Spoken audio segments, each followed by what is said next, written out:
Pure as customer feedback देने लगा हूँ BMW का।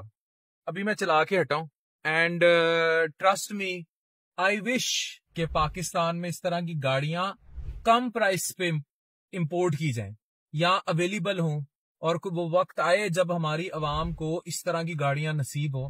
क्योंकि जिस तरह एक्सीडेंट्स में गाड़ियां कचरा की होती हैं और प्लास्टिक की गाड़ियां आती हैं पाकिस्तान में, इवन बड़ी बड़ी कंपनीज, मेरे साथ अभी जाती तौर पर एक बहुत बड़ी कंपनी ने जो चाइना से इंपोर्ट करती है या वो वहां से असेंबल करती है पाकिस्तान में, लिटरली उसकी डिस्ट्रीब्यूशन ने वो हरकत की है कि अगर मैं उनकी एक एक रिकॉर्ड के साथ उनकी हरकतें बताना शुरू कर दूं तो हाथ जोड़ लें लोग उनकी डिस्ट्रीब्यूशन पे कि कितना बड़ा फ्रॉड है।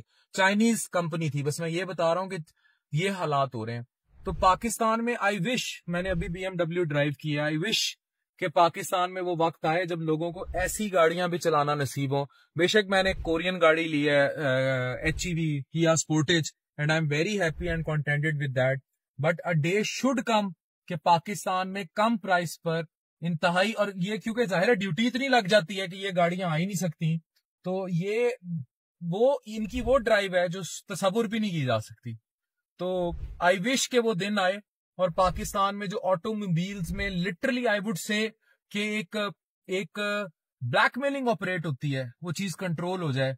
और ये वो वक्त आएगा, वो वक्त दूर नहीं है, लेकिन स्टिल आई विश के ऐसा हो और हमारे पॉलिसी साज ऐसा कर पाए।